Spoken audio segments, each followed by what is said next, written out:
Hello friends, welcome to all of you on NEET Help. Today we have a question from modern physics as a doubt. Basically this question belongs from energy equivalent concept. Let's see the question. The question is, if a star convert all the helium nuclei completely into oxygen nuclei, the energy released per oxygen nuclei is, यहाँ पे आपको फिर दे रखा है mass of helium nucleus is, आपको mass दे रखा है and mass of oxygen nucleus, इन दोनों का मास दे रखा है। और यहाँ पे बोला गया है कि अगर हीलियम जो है आपका He कन्वर्ट होकर के ऑक्सीजन में बन जाता है तो एनर्जी रिलीज पर ऑक्सीजन न्यूक्लियाई आपसे पूछा गया है। ठीक है, तो यहाँ पे ध्यान देंगे क्वेश्चन में, ये एनर्जी इक्विवेलेंस का कॉन्सेप्ट है। देखिए मैं फटाफट पहले आंसर कैसे करना होता है इस क्वेश्चन को वो बताता हूँ, फिर आपको थोड़ा एक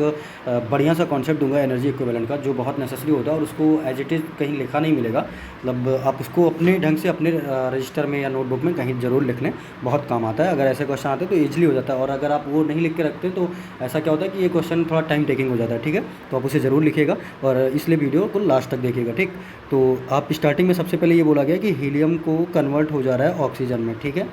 अब ऑक्सीजन को पता है कि अगर मॉलिक्यूलर वेट की कहीं ना कहीं बात की गई, क्योंकि इसमें मास ऑफ न्यूक्लियस दे रखा है, बात करेंगे तो यहाँ पे जो वेट होता है वो नियर अबाउट 4 के अराउंड होता है, और यहाँ पे 8 एटॉमिक नंबर, तो ये नियर अबाउट 16। मतलब एक ऑक्सीजन के लिए आपको रैंडम मतलब रफली आपको दिख रहा होगा कि लगभग 4 हीलियम एटम या 4 हीलियम न्यूक्लियाई चाह रहे होंगे एक ऑक्सीजन न्यूक्लियाई बनाने के लिए। ठीक है, तो एक जो मैं हमेशा बताता हूँ एनर्जी इक्विवेलेंट के कॉन्सेप्ट में कि एनर्जी जो होता है, energy is equals to the delta M C square, where delta is change in mass, where mass is converted into energy and energy is converted into mass. So it is the concept. Now अब यहाँ पे हम मास का conversion देखेंगे तो 4 helium लेना है और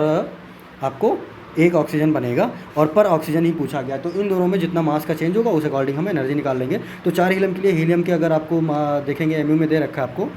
4.0026, एंड यहाँ पे आपको जो मास दिया है 15.9994 एमयू, ये सारे मास जो दे रखे हैं ये एमयू में दे रहे हैं। ठीक है, तो यहाँ पे आपको 4 न्यूक्लियाई चाहिए, तो इसका जो मास निकालेंगे वो आपको मिलेगा 424 के 4 बचे 2, 4 दूनी 8, 2 10 बचे 1, 4 0, 4 चौके 16, ये आपको इधर मिल रहा है। और डेल्टा एम निकालना है, मतलब जो आपका ऑक्सीजन का है इस रिएक्शन में डेल्टा एम जो होगा वो आप इसको ऐसे रख के माइनस करेंगे, 4 में से 4 आपका 0 हो जाएगा, ये यहाँ पे 10 हो जाएगा, 9 तो 1 बचेगा, फिर यहाँ पे 0, फिर 10, फिर 1 बचेगा, फिर 9 0 हो जाएगा, और यहाँ पे 0 0। मतलब ये आपका जो डेल्टा एम होगा, delta M is equals to 0.01 M U, ये होगा। ठीक है, ए एम यू। बस आप इतना करते हैं आपका क्वेश्चन सॉल्व हो जाता है, क्योंकि आपको जो यूज करना है वो होता है कि 1 AMU इज इक्वल्स टू 931, मतलब 931.5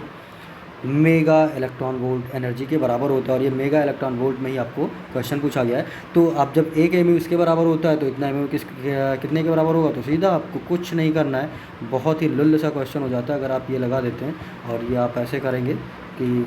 जैसे इसको मल्टीप्लाई करते हैं तो ये किया, और इसको 5139 ऐड करते हैं, 6 4 और 9 3 12 बचे 1, 10 पॉइंट लगाते हैं यहाँ पे, 3 1 4 पॉइंट, मतलब यहाँ पे, तो ये आपका आंसर हो जाएगा मेगा इलेक्ट्रॉन वोल्ट, मतलब 10.2465 के अराउंड आएगा। 10.24 मेगा इलेक्ट्रॉन वोल्ट आपको थर्ड आंसर हो जाता है। ठीक है, ये आपको ऐसे करना होता है। बस अगर आप इतना जानते हैं, कुछ नहीं करना है, बेसिकली आपको बस इतना ही करना है, फटाफट करेंगे, मतलब बेसिक कैलकुलेशन है कह लो, क्वेश्चन में आपके कुछ नहीं तो तुरंत सॉल्व हो जाती है। ठीक है, ऐसे क्वेश्चन बहुत ज़्यादा फ्रिक्वेंटली तो नहीं पूछे जाते, बट चांसेज होते हैं आ जाते हैं। ठीक है, तो देखें एनर्जी इक्विवेलेंट के लिए मैं कुछ चीज़ें आपको लिख के दूंगा, जो आप अपने बुक में, कॉपी में कहीं भी लिख सकते हैं, जो आपको काम आएगी इक्विवेलेंट के लिए। सबसे पहले फार्मूला जो होता है energy E is equals to delta M C square, ये तो आपको पता है। यहाँ पे m के लिए बेसिकली हम बात करेंगे मास की, तो अगर बात करें इफ़ डेल्टा m बात करें 1 kg अगर होता है, वहाँ पे 1 kg हो जाता है, तो आपका एनर्जी क्या होगा, 1 रख दिया तो मास kg मतलब ऐसा यूनिट, तो m बराबर सी स्क्वायर, और ये आपका एनर्जी हो जाती है 9 × 10⁻16 जूल। ऐसे मतलब ये आप इस कॉन्सेप्ट समझिए, यहाँ पे हो क्या रहा है, अगर डेल्टा एम आपका मतलब if delta M is equals to 1 gram हो जाता है, तो जो आपका एनर्जी होगा, एनर्जी इक्वल्स टू द, इसको ग्राम में 10⁻³ से मल्टीप्लाई कर देंगे, जो आपका SI यूनिट में मिला था इतने जूल को, मतलब 16 को मल्टीप्लाई करेंगे, तो आपका जो आंसर आ जाता है वो ये हो जाएगा 10⁻13 ग्राम हो जाए,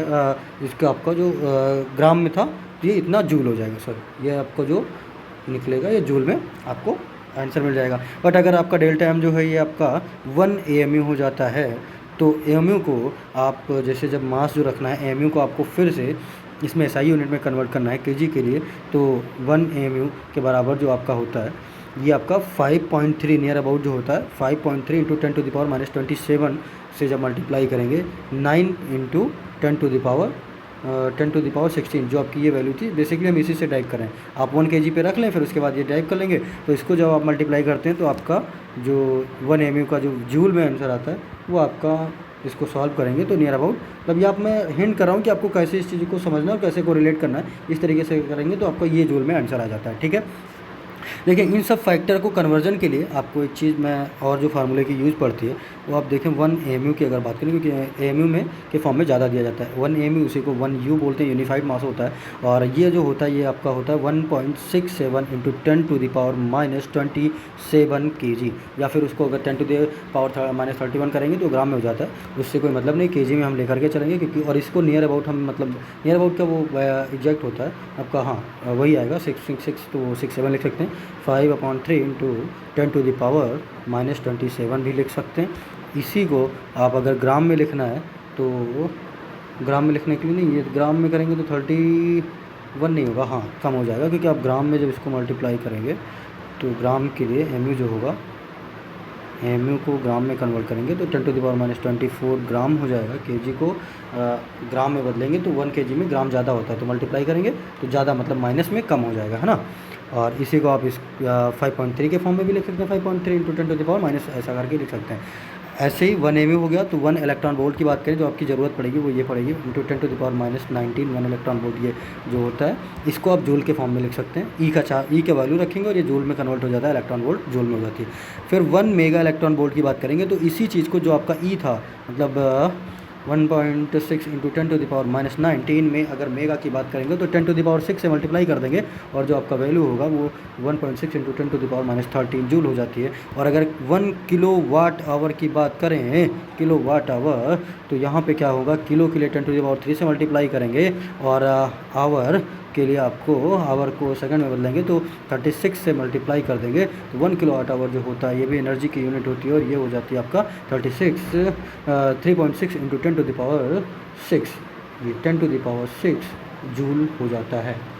ठीक है, ये आपका 10⁻6 जूल हो जाता है। ठीक, अब इन चीज़ों को यूज़ करते हुए बेसिकली ये तो आपको फैक्टर्स दिखा रहा था कि अगर कोई स्टार्टिंग का बच्चा है जिसको कंफर्म नहीं हो पाता तो आप ये चीज़ों को करेंगे, थोड़ा प्रैक्टिस करेंगे, फटाफट कैलकुलेशन फास्ट हो जाएगी। अब इन चीज़ों से डिराइव्ड जो आपका यूज़फुल डाटा होने वाला है वो होगा जब भी आपका डेल्टा एम अगर 1 AMU की बात करेगा तो आप डायरेक्ट अगर जूल में आंसर देना है तो 1.5 इंटू 10⁻10 जूल लिखेंगे,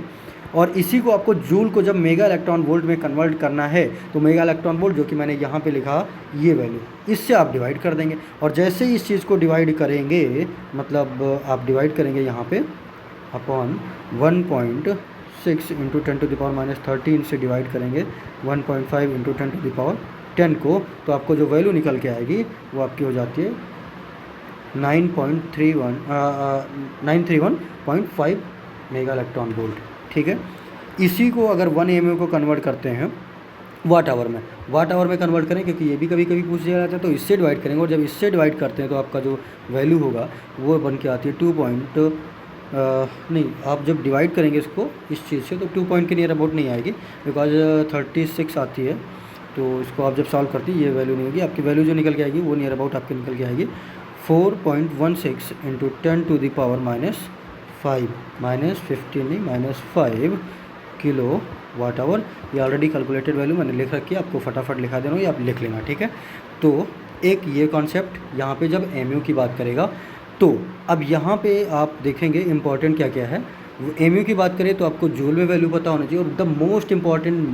जो कॉमनली क्वेश्चन पूछा जाएगा इससे, मतलब 1 AMU बराबर ही आपको जुबान पे रटा होना चाहिए। कभी कभी इसका भी आ जाता है, बट ये और जूल का क्योंकि ये SI का है और ये रैंडमली ये प्रैक्टिकल यूनिट में आ जाती है कि ये इतना यूज़ होता है, इस फॉर्म में एनर्जी निकलती है मेगा इलेक्ट्रॉन वोल्ट के, तो ये हो जाएगी। बट अगर आपको दूसरे फॉर्म में दिया जाए, मतलब अगर ग्राम में दिया जाता है तो ग्राम को हम 1 ग्राम मैंने अभी जो कैलकुलेट किया था उसका जो जूल में निकालेंगे तो 9 इंटू 10⁻13 होगा। फिर इसी को अगर मेगा इलेक्ट्रॉन वोल्ट में मतलब डिवाइड करके फिर निकालेंगे तो आपका ये आपका 5625 इंटू 10⁻23 मेगा इलेक्ट्रॉन वोल्ट बन जाएगा। और इसी को अगर वाट आवर में करेंगे फिर डिवाइड करेंगे तो 2.5 इंटू 10⁻7 किलो वाट आवर। आपका जो डाटा होता है इसमें भी अगर ग्राम के फॉर्म में पूछा जाता है, ग्राम के फॉर्म में जब पुटअप किया जाएगा तो एक तो ये जूल वाला डाटा फ़ायदेमंद होता है और ये किलोवाट वाला फ़ायदेमंद होता है। यहाँ पे मेगा इलेक्ट्रॉन वोल्ट का थोड़ा कम इंपॉर्टेंट देता है। बट आपको सबसे पहले कुछ याद होना हो, बट ये आपको 931 मतलब साढ़े नौ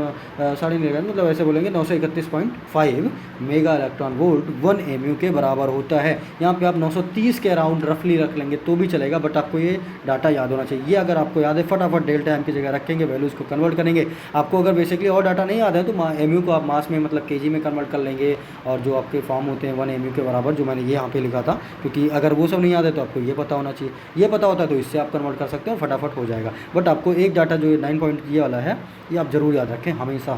क्योंकि इसको फिर कैलकुलेट करने में काफ़ी टाइम लग जाता है। ठीक है, तो आज के लिए बस इतना ही। Thank you.